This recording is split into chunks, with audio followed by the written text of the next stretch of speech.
Olá, sejam todos bem-vindos e bem-vindas a mais um episódio do nosso podcast Na Jornada. Eu sou a Bruna, a Thaís, nossa companheira aqui, né? Nossa dupla de podcast. E hoje temos uma convidada especial, logo nós vamos apresentá-la. Xalana, muito obrigada pela tua presença aqui conosco. Vamos explicar, calma, o que ela está fazendo aqui, né? Mas o assunto que a traz aqui e que nos inquieta é o assunto sobre a felicidade. Temos alguns questionamentos sobre como que o mundo, como é que a gente coloca a felicidade dentro da nossa vida.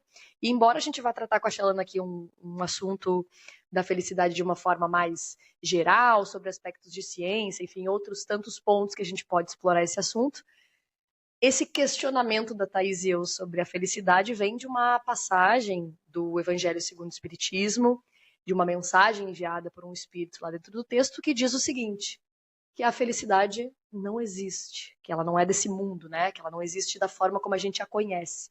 Então a frase é: a felicidade não é deste mundo.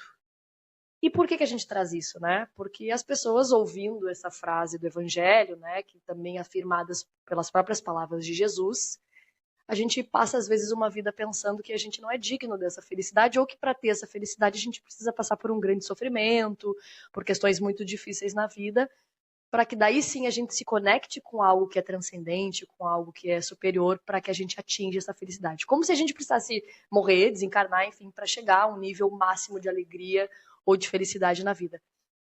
Só que não é bem por aí a história, né, Thaís? Pois é. E quando a gente pensa que a felicidade não é nesse mundo, a gente pensou em trazer a Xalana, porque na mesma passagem desse texto, ele fala sobre uma busca, que a gente busque energeticamente se despojar do homem velho. Então é um pouco sobre isso, né? Não dando spoiler aqui do que vem na sequência da linha de raciocínio dentro da doutrina espírita que a gente quer trazer. E assim, a gente convidou a Xalana, e Xalana, vamos começar com esse assunto, se a felicidade é ou não é desse mundo. Não que a gente tá, né, não está concordando com o que diz no Evangelho segundo o Espiritismo, e não é sobre isso. É sobre uma interpretação dessa fase. Eu acho que é a interpretação de como a gente entende que a felicidade não é desse mundo. Eu acho que esse é o nosso ponto de chegada nessa jornada hoje, né? E a Xalana, ela não é espírita, mas a Xalana tem uma espiritualidade muito grande, né? E ela vem desenvolvendo e crescendo na espiritualidade dela. Então, Xalana, eu vou te convidar para a gente falar se a felicidade é desse mundo, para que tu possa te apresentar, contar um pouco sobre a tua espiritualidade e assim, nessa apresentação também nos contar como que tu chegou, né, nos estudos sobre a felicidade, porque a Xalana tem um olhar científico e uma experimentação muito grande com esse tema. Então, Xalana, seja bem-vinda, te apresenta, e é um prazer, estou muito feliz de te ter aqui com a gente. Eu quero começar agradecendo vocês duas, eu que estou muito feliz de estar aqui, porque eu acho o fato de eu estar aqui falando é também estar explorando a minha coragem. Porque, na verdade, eu sou dentista, sou ortodontista, né? Sócia da Thaís. E nesse processo de começar a estudar sobre felicidade por uma necessidade minha, de me tornar uma pessoa mais feliz, eu fui encontrando a minha autenticidade. Então, eu amo o desenvolvimento humano. E eu comecei meus estudos sobre felicidade por uma questão minha, de precisar ter uma vida mais leve, me sentir mais feliz. Eu sempre tive um contexto externo de quem olha uma vida muito boa, né? Mas eu não me sentia com essa felicidade. Então, eu começo esses estudos e começo a me apaixonar, me entender melhor.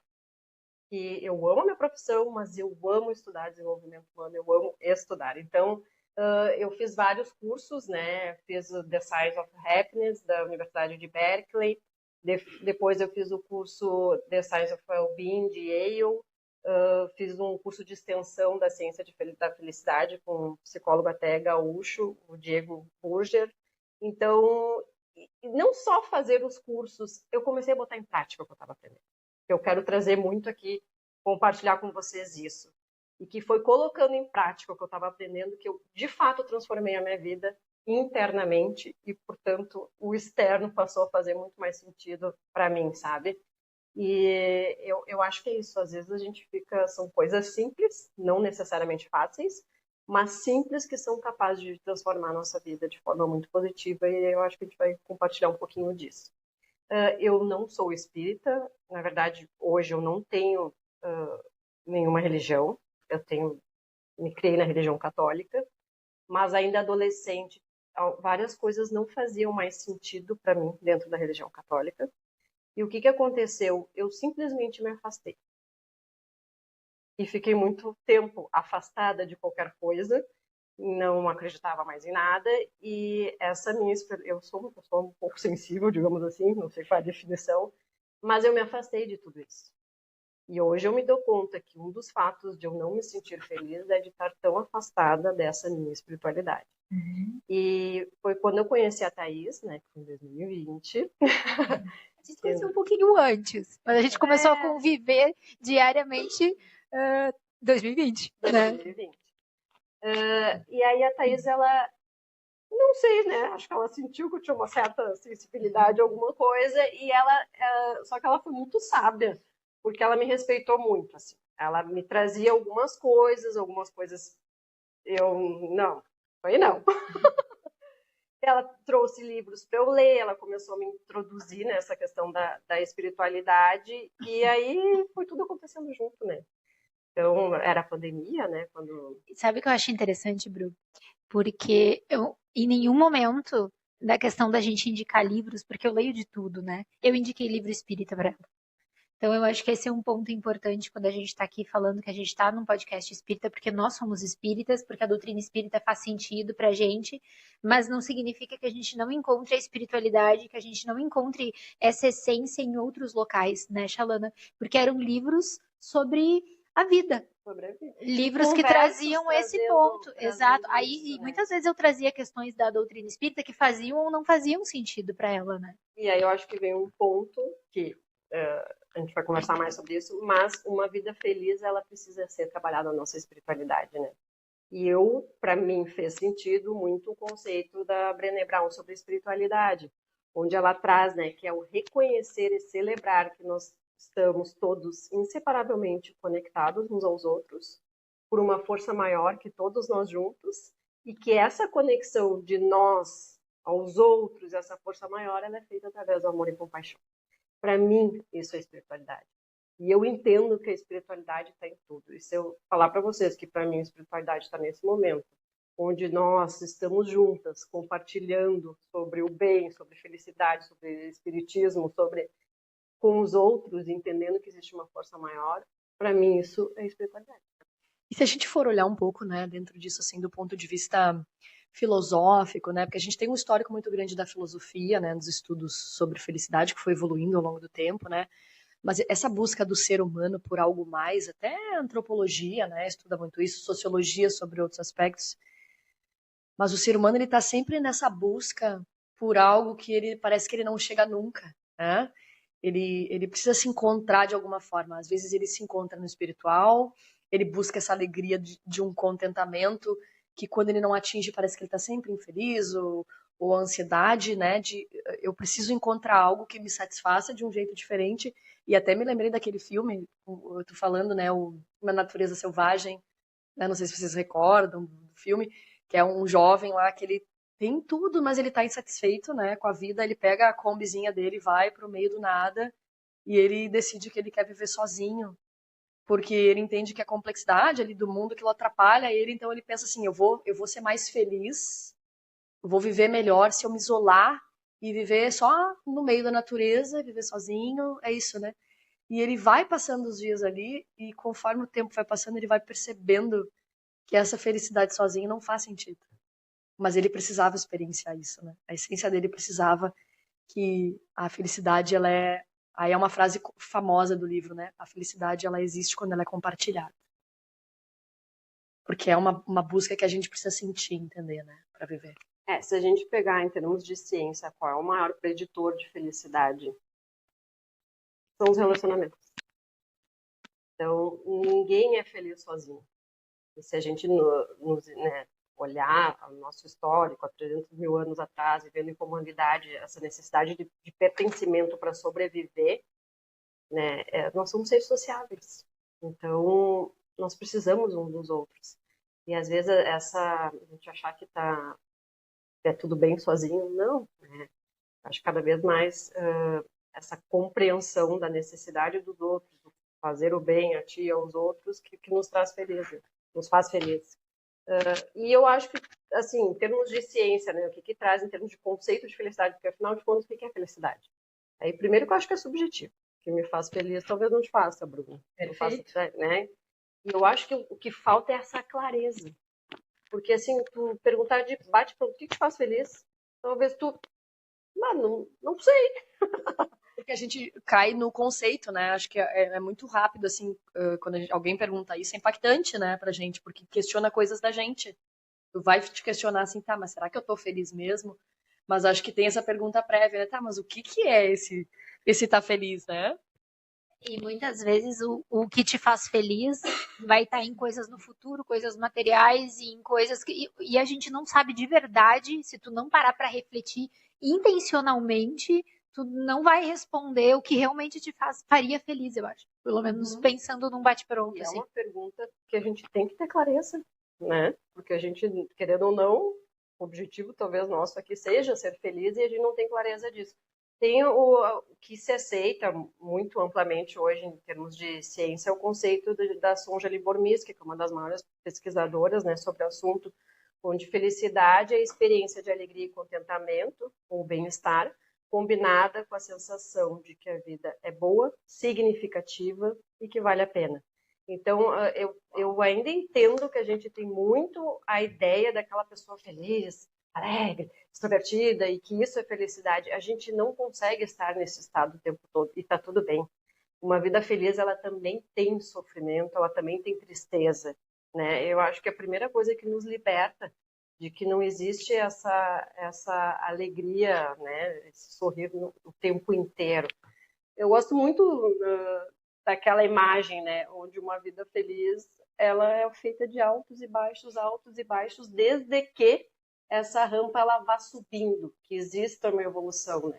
Então, eu acho que também nos dá tranquilidade, uma paz Sabe de que eu acho, entender isso, né? eu acho que agora a gente entrou no ponto que a gente queria trazer, que é isso do a felicidade não é desse mundo. Eu acho que, Shalom, dentro da doutrina espírita, a gente tem o conceito, né, de que nós reencarnamos, de que a gente tem sucessivas reencarnações para que a gente possa desfrutar de uma felicidade plena, que é uma felicidade de paz de espírito que vem do nosso crescimento espiritual, tá? De uma consciência. É como se a gente tivesse ainda inconscientes e a gente vai expandindo, crescendo em consciência a ponto de viver a lei, né? Então a gente tem Jesus, por exemplo, como o ser consciente, aquele que vive em plenitude dentro da lei de amor em sua plenitude.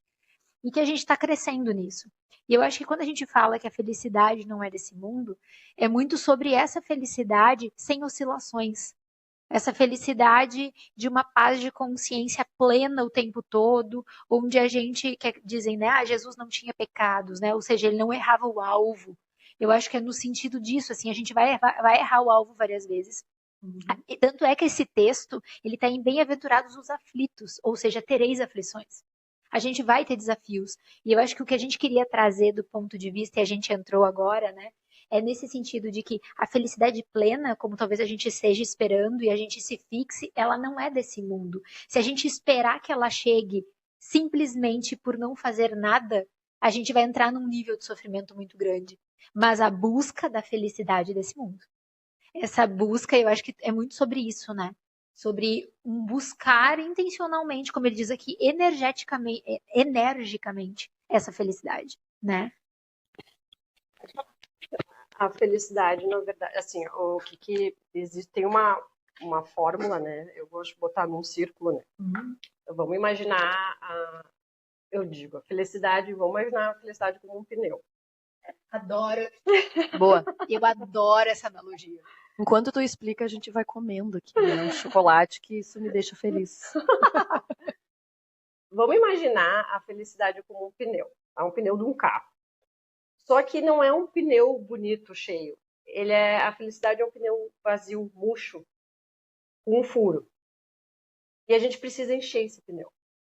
Daí a gente pode pensar assim, tá, como é que eu vou encher esse pneu, né?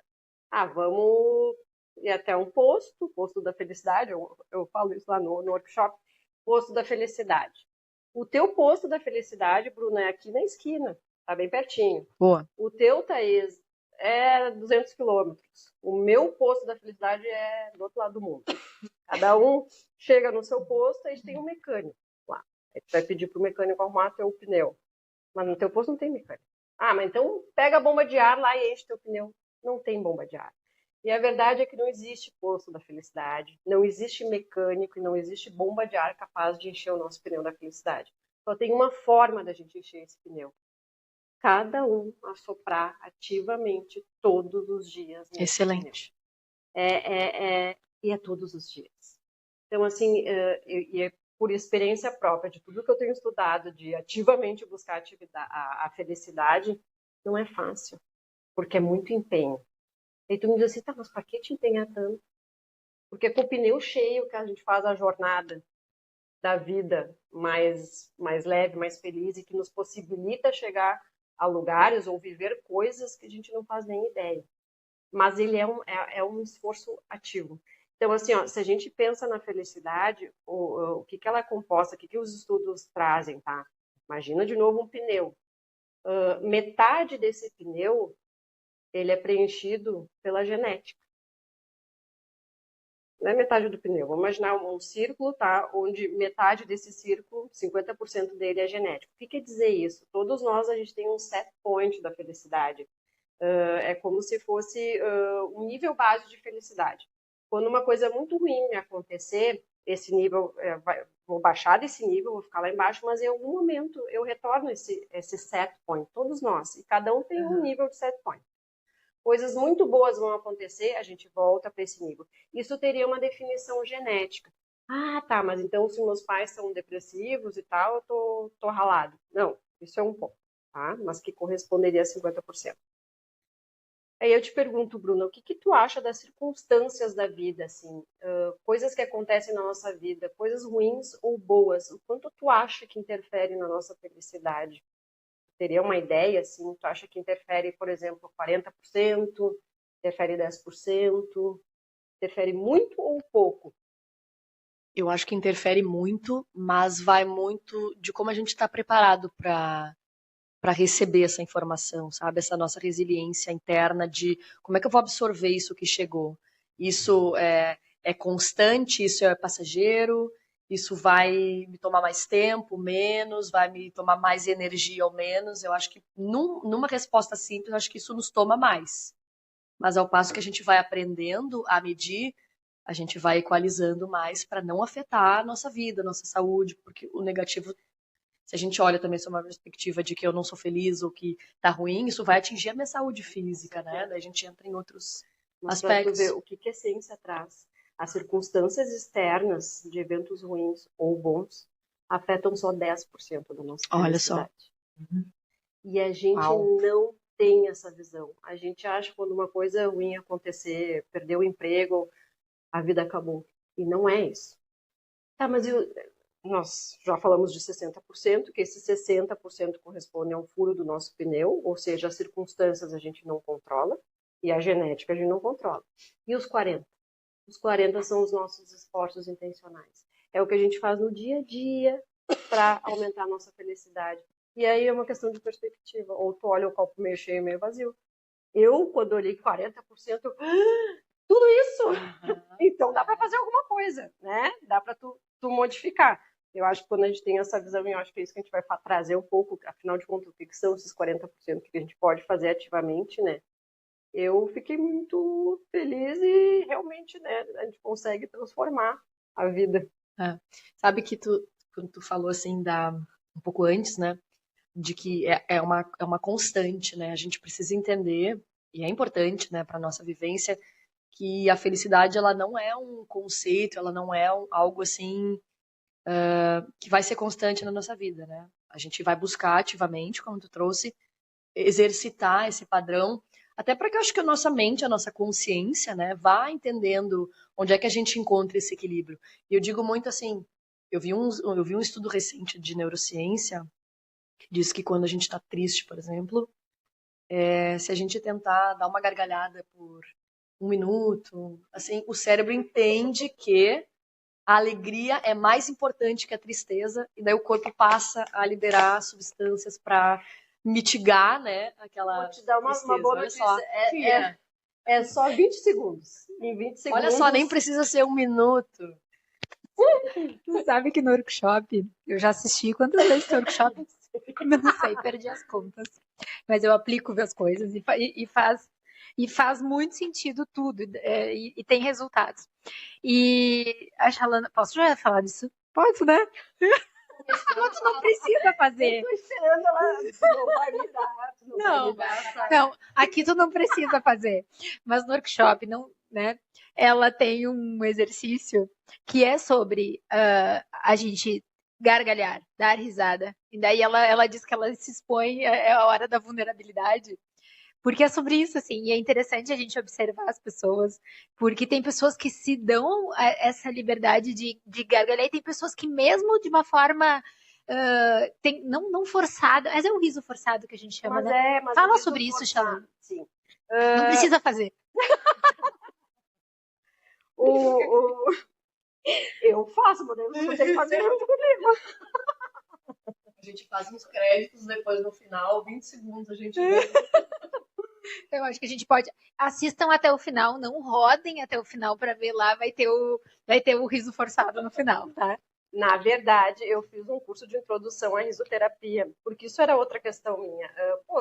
Trabalhava transformando sorrisos, mas não necessariamente deixava meus pacientes mais felizes, né? Isso, em termos de propósito, começou a me pegar, assim.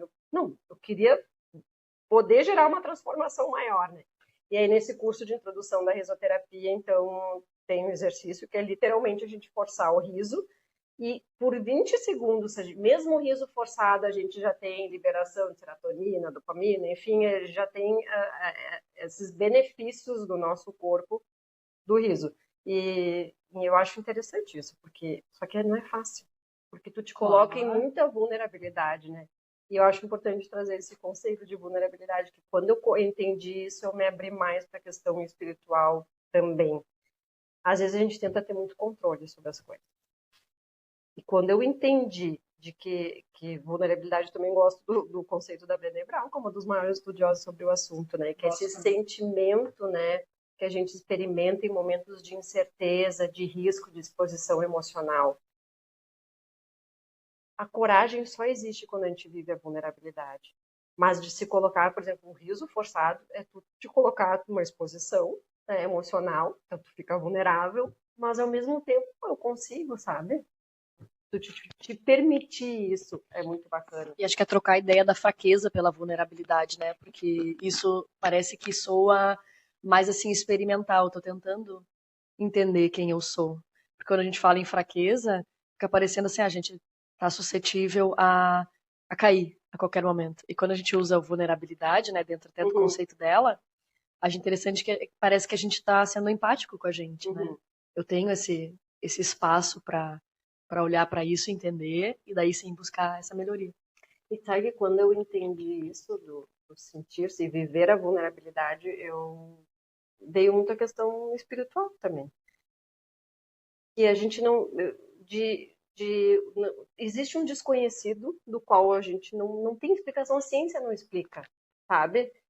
E para isso tu tem que viver essa vulnerabilidade, tu tem que experienciar o incerto, o duvidoso, porque aí tu também te possibilita viver coisas incríveis e inexplicáveis e extraordinárias.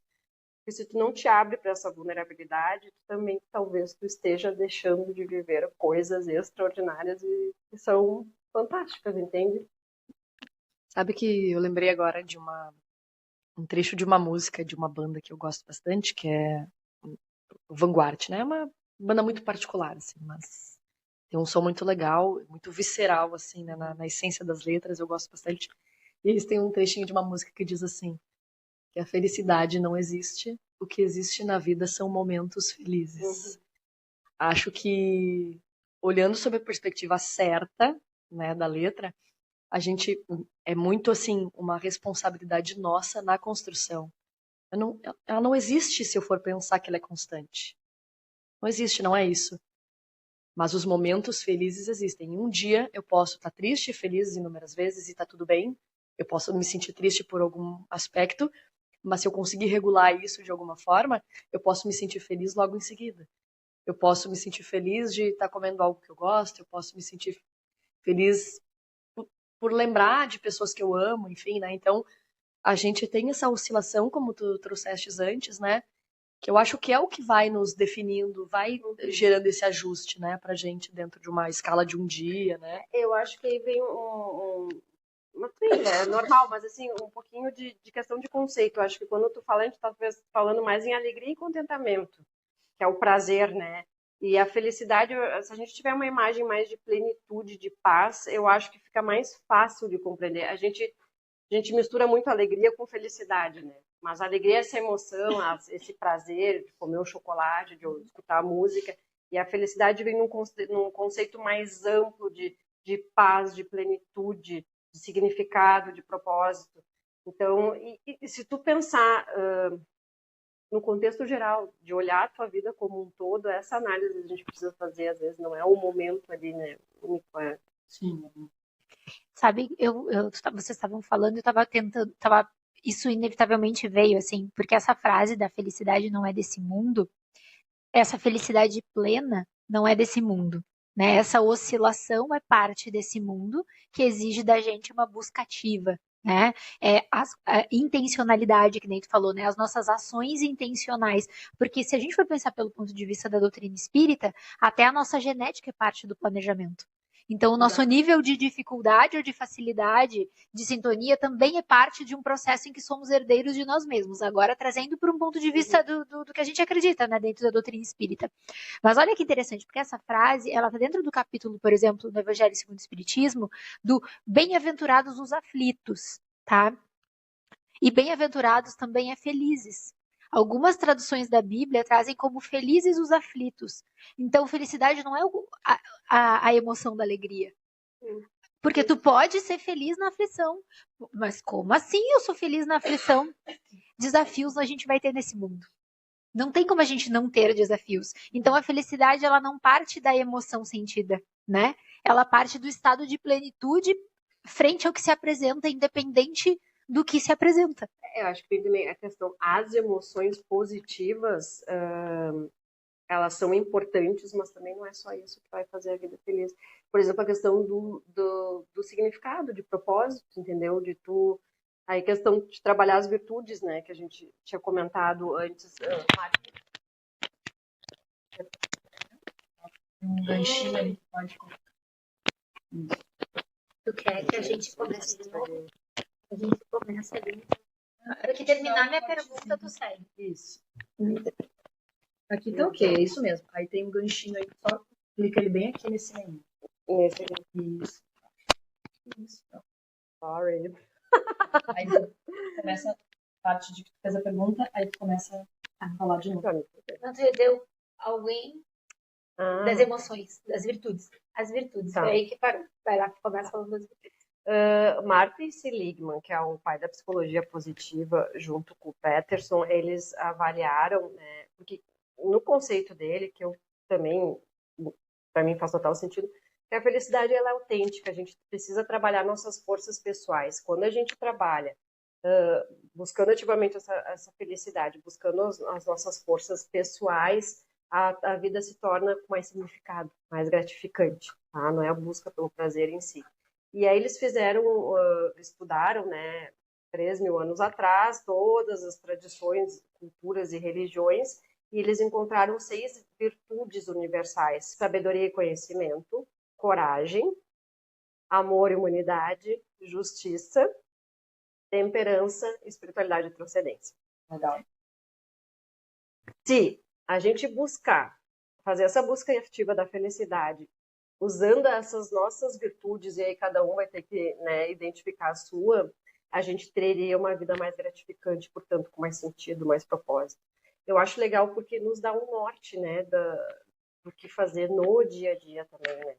Então, a gente buscar, não é o prazer pelo prazer, tu entende, é tu evoluir como ser humano, entendendo que essas são, qual é a tua virtude. Porque daí depois, no livro dele, que até é esse livro aqui, Felicidade Autêntica, se alguém quiser ler, ele subdivide essas 6 virtudes em outras 24 forças de caráter. Tem até um teste ali dentro, que é bem interessante.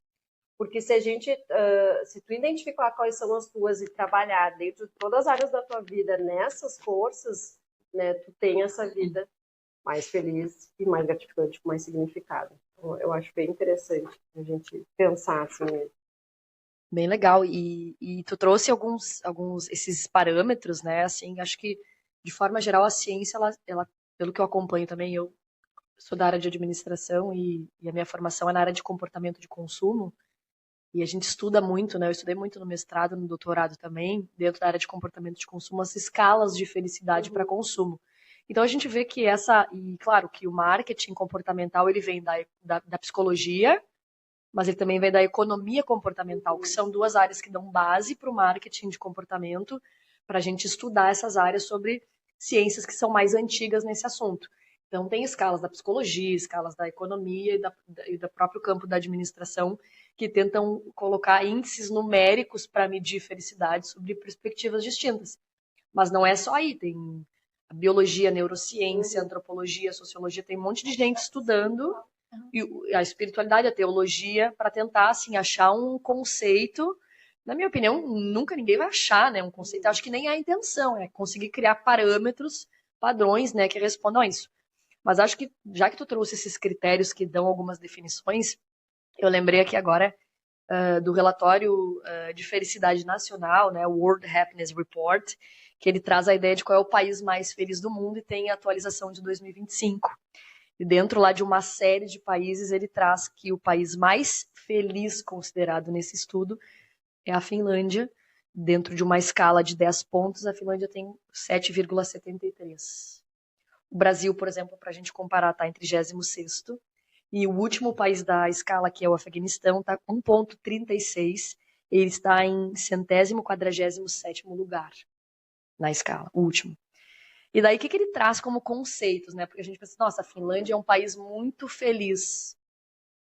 Mas a gente conhece um padrão europeu de vida, às vezes a gente olha assim, tá, mas será que eles vivem a felicidade como nós brasileiros? Por exemplo, a gente está em 36º lugar na escala. Mas daí, o que é felicidade para o World Happiness Report? Né? Eles dizem que os critérios considerados são avaliação da vida, PIB, apoio social, expectativa de vida saudável, liberdade para fazer escolhas na vida, generosidade, percepção de corrupção do social, cuidar e compartilhar, que é o que eles chamam de caring and sharing, né, numa linguagem popular deles lá. Então, assim, olha quantas coisas. Uma outra linha, né, de raciocínio, quando a gente fala em país mais feliz, o que compreende felicidade por uma escala de mundo, são a junção desses aspectos, que a gente, às vezes, nem pensa que eles determinem felicidade. Porque daí isso nos coloca a questionar, tá, mas eu preciso ir ao encontro disso aqui para me sentir feliz? Como é que eu meço isso na minha vida também, né? Eu acho que eles têm a percepção que eles são felizes. Eles, né, como comunidade, que eles são muito beneficiados, né? Isso muda tudo, né? O jeito que tu enxerga, né? Eu acho que se a gente fosse pegar esses critérios que tu trouxe, os 6 critérios, a gente conseguiria encaixar aqui. Claro. Porque talvez não dentro de... Talvez uns mais do que os outros, mas provavelmente, por exemplo, a generosidade. Né? Se tu for trazer a generosidade, que é um dos critérios aqui, onde ela entra dentro dos teus critérios, então, que tu falou da questão ali dos relacionamentos e a liberdade de fazer escolhas é a autenticidade. Sabe? Então, assim, no fundo, a gente vai entrar nos mesmos, no fundo, nós vamos entrar em mesmos parâmetros. Talvez, tu vai pegar a Finlândia, liberdade de fazer escolhas, tudo isso vai, no fim, se juntar nas nossas virtudes, naquilo que é possível, a nossa possibilidade de desenvolvimento de virtudes. Eu acho que isso é um ponto, senão a gente coloca muito nas questões das condições materiais da Finlândia. Não que elas não importem ali, porque elas importam dentro do mundo em que a gente está, na questão de segurança e tudo mais, né? De tu te sentir seguro. Mas como é que eu vou explicar isso?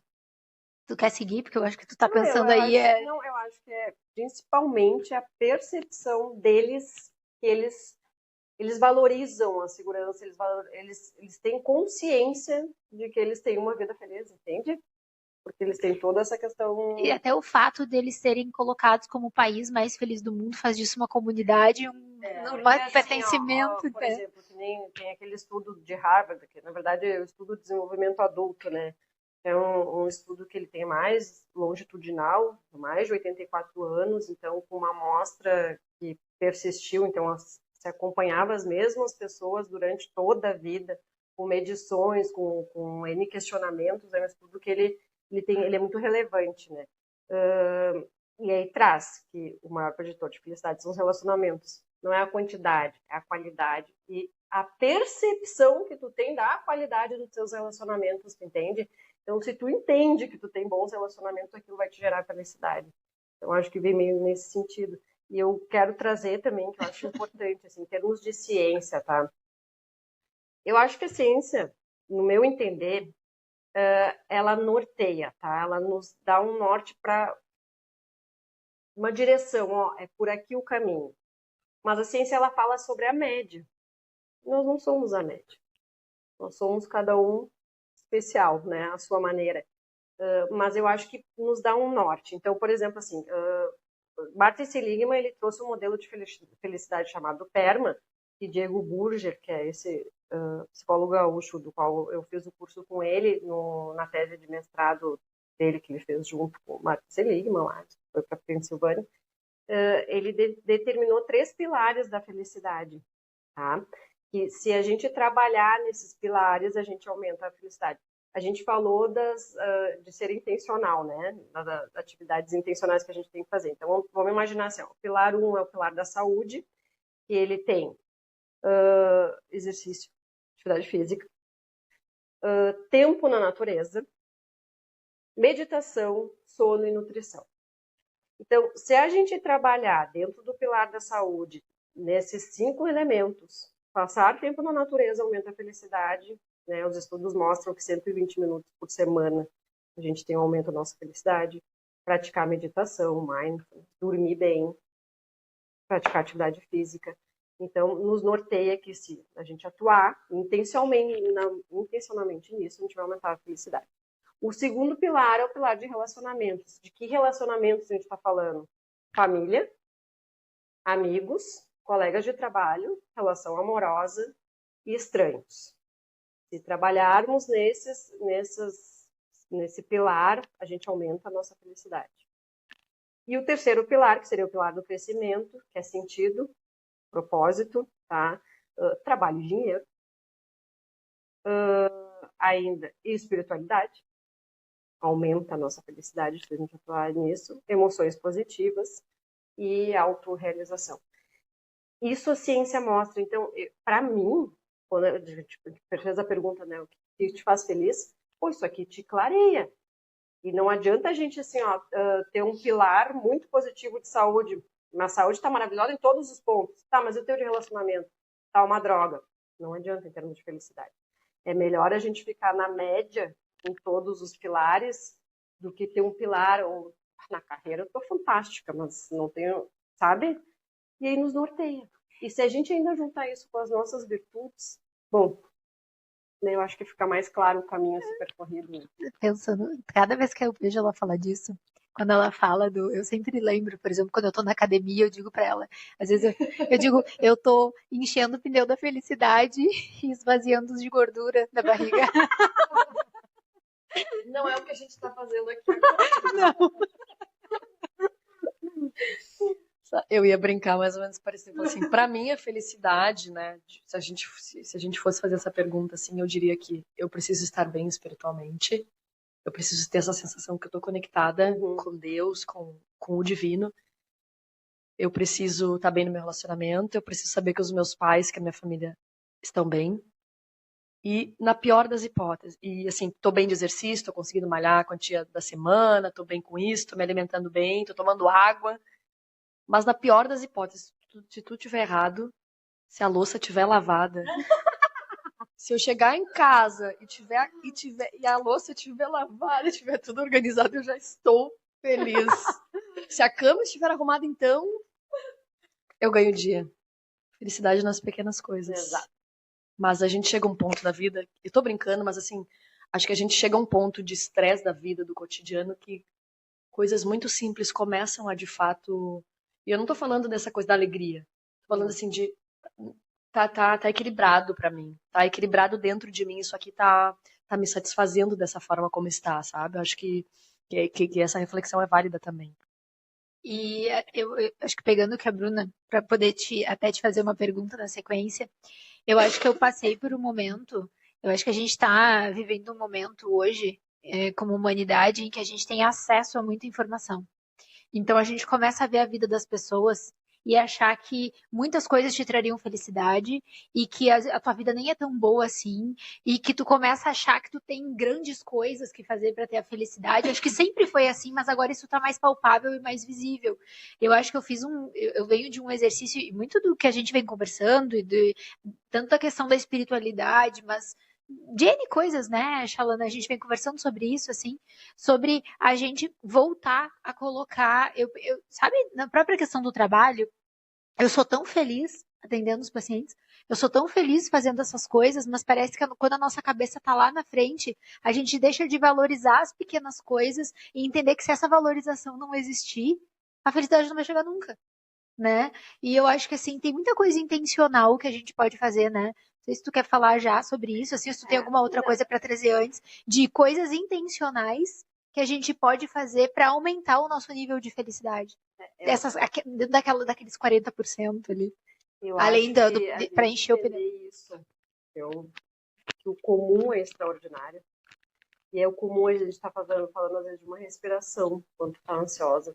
Talvez é tão simples e Excelente. tão mágico, né? E a gente tem tanto recurso que se a gente se der conta, aquilo transforma. Às vezes eu gosto muito, já até fiz, né, lá no vídeo da clínica, o physiological sign, que é aquela respiração que tu tá ansioso, tá estressado.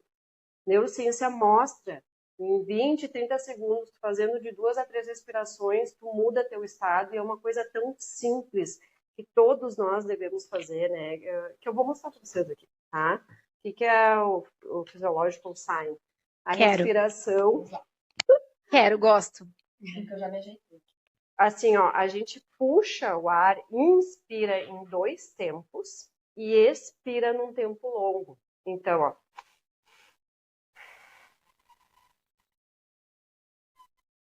Tanto faz a expiração ser pela boca ou pelo nariz.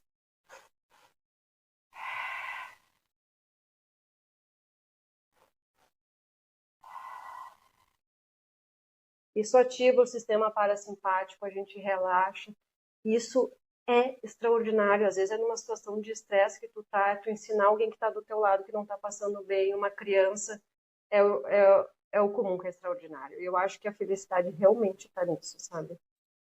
Um esforço intencional é simples. A questão toda é botar em prática, tá? O diário da gratidão, por exemplo. Tu ter um diário que uma vez por semana tu vai escrever de 3 a 5 coisas de que tu é grato. Porque a gratidão, assim, é algo fantástico. Acho que é o guarda-chuva das emoções, que, por sinal, é uma virtude. É uma virtude. Então, trabalhar a gratidão, nós estamos trabalhando a nossa virtude. É tu mudar a tua perspectiva, é tu ver o hoje e o agora e entender pelo que tu pode ser grato.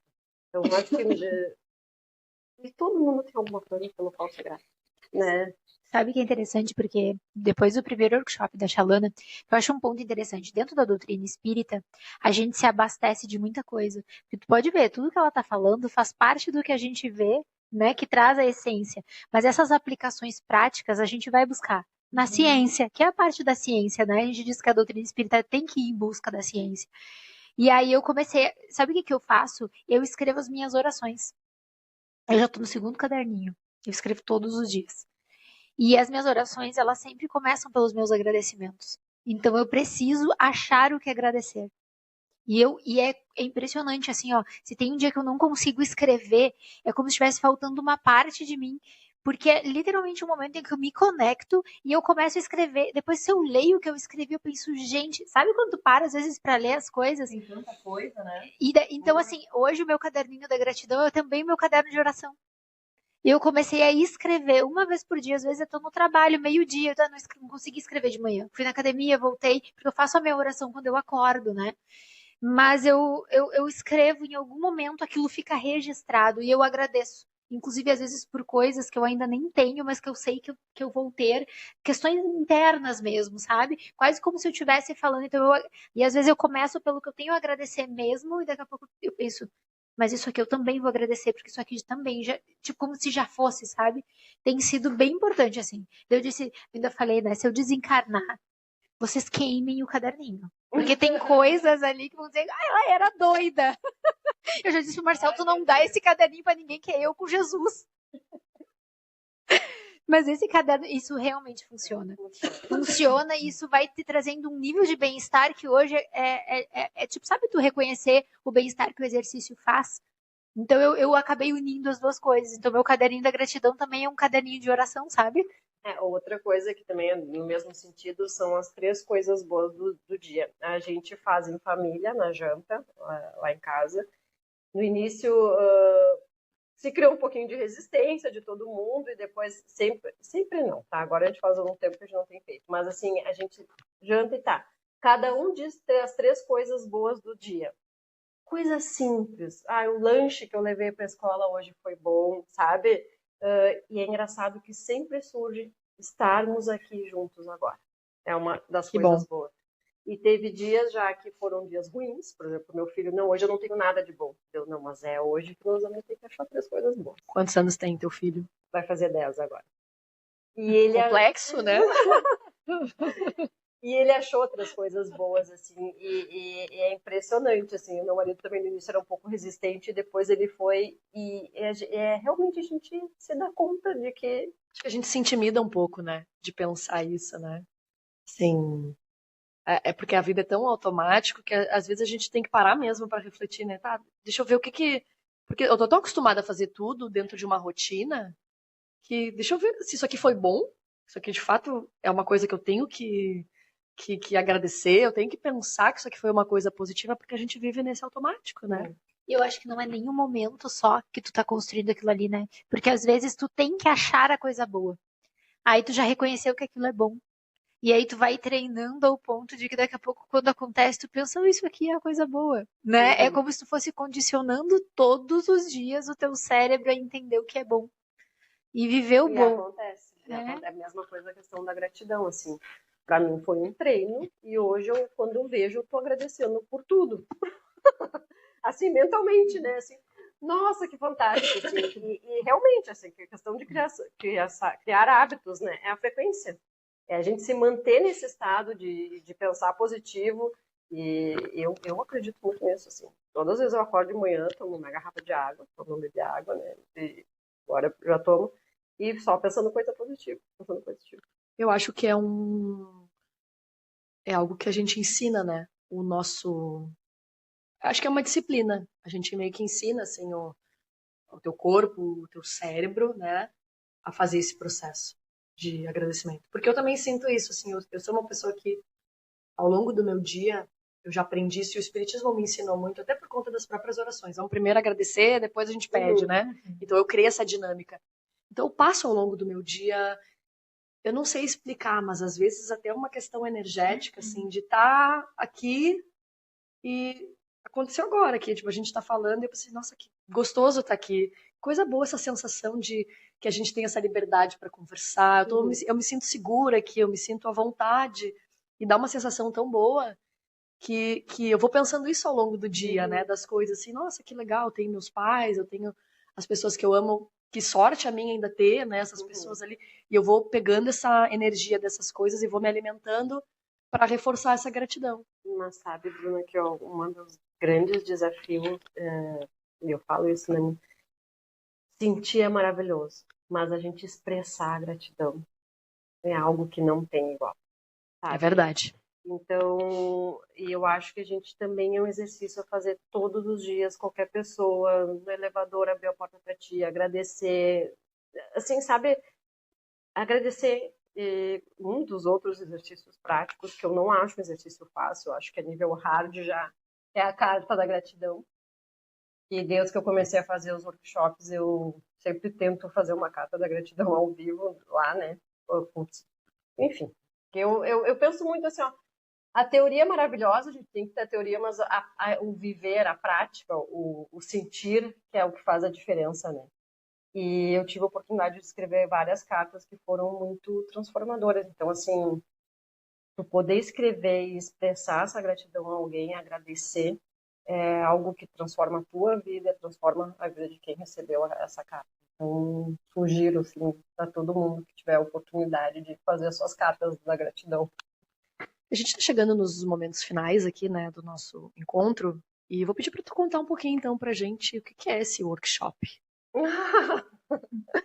Vamos conhecer um pouquinho, né? O que é, o que se estuda, né? Qual é a perspectiva que se discute com as pessoas, como é que é feito isso? Quando eu comecei a estudar a felicidade e transformar a minha vida, eu acho que o fato de tu estar mais feliz, isso os estudos mostram também, trabalhar tuas emoções positivas, tu te torna mais criativo, né? Tu tem uma visão mais ampla do mundo. E dentro desses esforços intencionais e trabalhar nas virtudes, eu sempre pensei, eu não sei o que vai acontecer nesse mundo, mas quando eu for daqui para uma melhor, eu quero pelo menos ter tido coragem, ter sido uma mulher de coragem. E eu comecei a querer dividir, compartilhar as coisas que eu estava aprendendo com as outras pessoas, né? Então, eu desenvolvi o workshop, pegando tudo que eu estava estudando, e quis falar. E fui com a cara e com a coragem fiz palestras sobre o assunto, e eu comecei a receber tanto feedback legal das pessoas, onde no workshop, na verdade, eu falo sobre felicidade, mas eu tento trazer a questão da pessoa sentir, falar de gratidão, ok, mas, né, sentir a gratidão. Viver. E eu acho que é isso, assim, então... E eu acho interessante porque, assim, o workshop, né? Falando do workshop, porque eu já vivi alguns, né, Jolana? E é interessante porque cada vez é melhor, cada vez é melhor, cada vez ela traz coisas. Tu vem crescendo nesse processo, né? Então é nítido isso. E eu acho que a Shalana, ela é assim. Eu sempre digo, a gente é sócias e a gente tem aspectos parecidos, a gente tem aspectos diferentes. Eu vou lá no mundo da lua, e a Shalana, ela sempre tinha assim, tá aí na prática. Como que a gente faz na prática?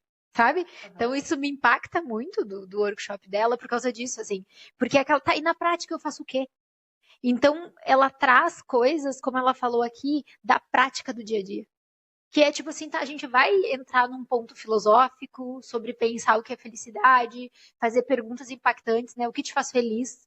Que eu acho que a primeira vez o que te faz feliz? Talvez hoje eu já consiga te responder, né? Eu acho que eu já consigo te responder o que me faz feliz hoje. Porque até isso também, né? E tu ir numa busca ativa por isso, mas com métodos práticos. Que nem eu te disse, meu caderninho da oração começou, que daí eu uni duas coisas que eu gosto, que eu tava sentindo necessidade naquele momento, né?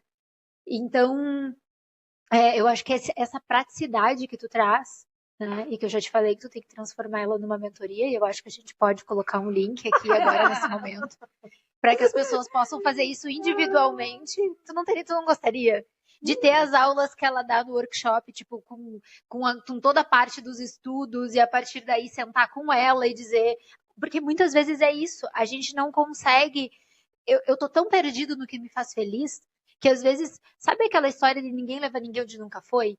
Tipo, a Shalana, ela vem numa caminhada onde ela fez essa busca. Então, é mais fácil tu ter alguém do teu lado que vai lá e diz, olha só, e se tu fizesse isso? Tá, mas e tá? Porque a gente sabe fazer as perguntas quando a gente já se fez elas. Se a gente já se fez as perguntas, a gente faz. Então, eu acho que, além do workshop, eu já te disse isso, né?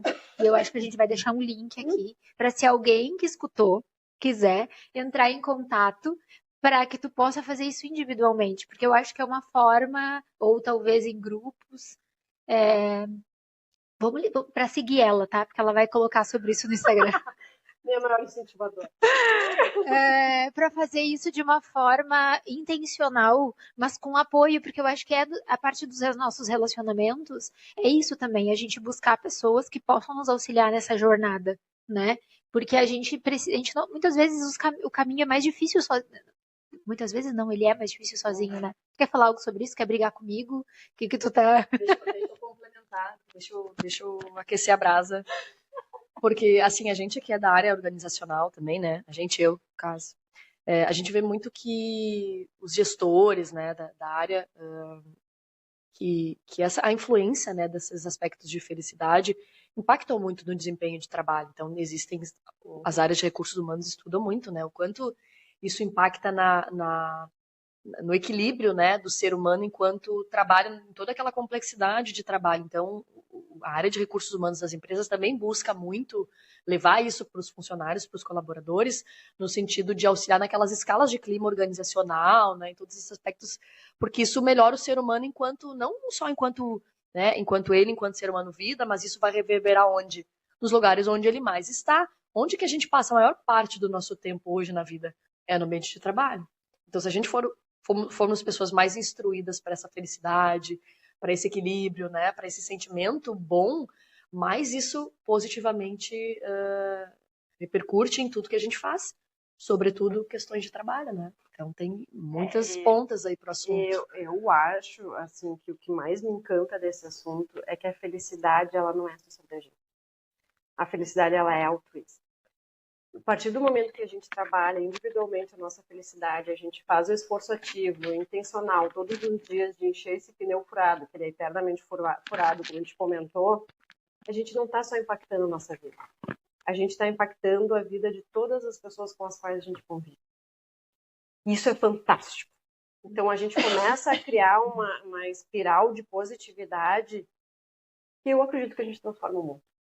Sinceramente, essa é a minha... E por isso que eu acho que eu tenho um propósito tão grande com o workshop, porque é uma onda de propagação que a gente começa a fazer o bem, trabalhando a nossa felicidade, pensando em virtude, espiritualidade, e transformando, o jeito que tu fala com as pessoas que tu convive, sabe?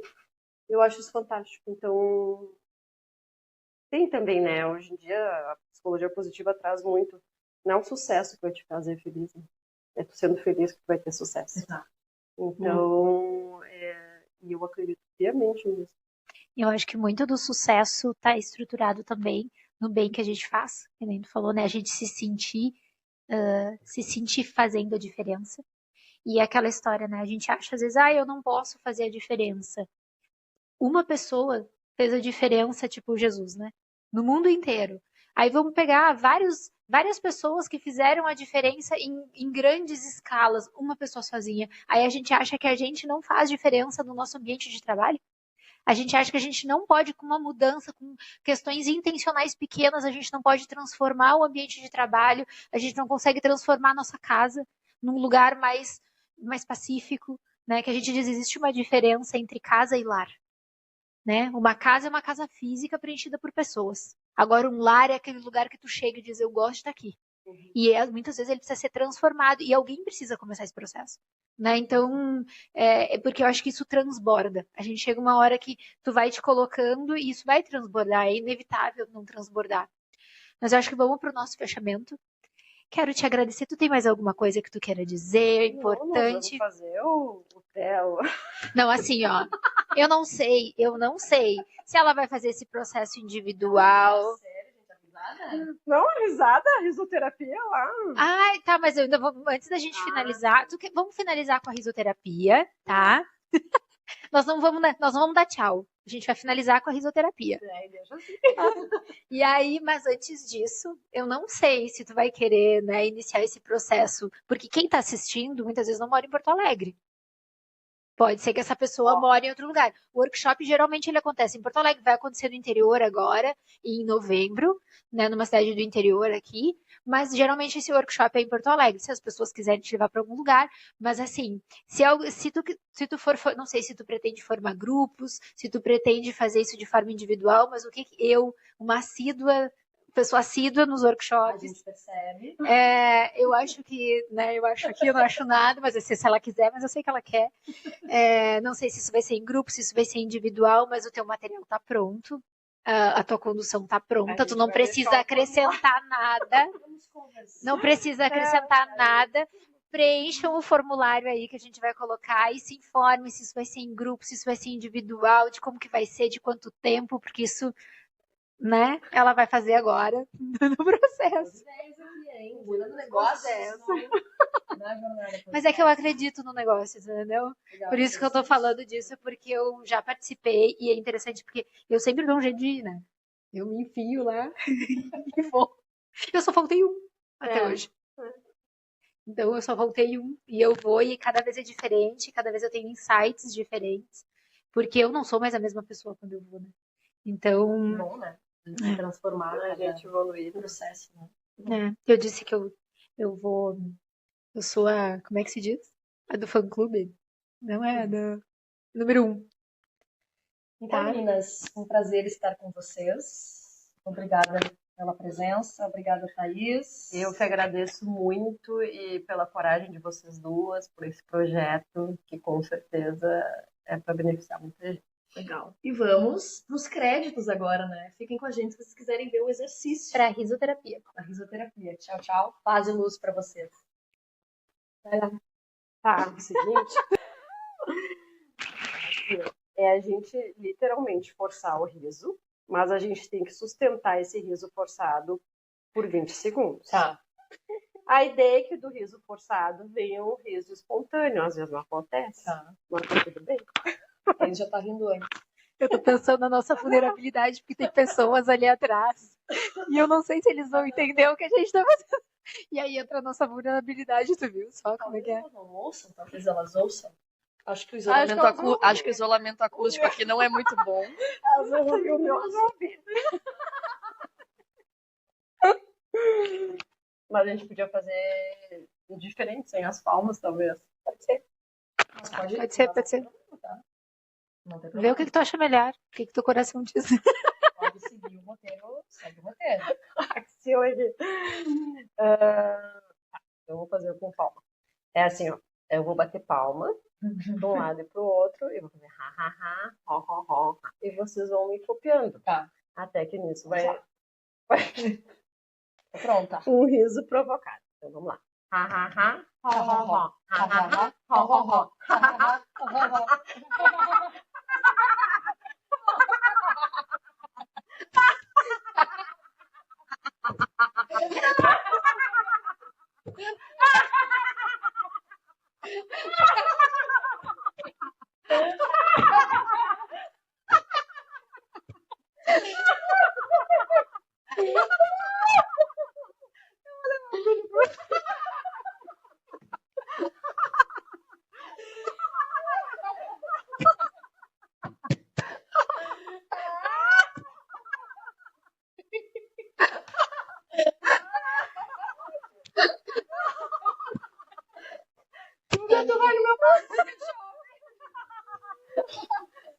Convidada de honra. Não, eu tô louca, né? Eu tô muito louca.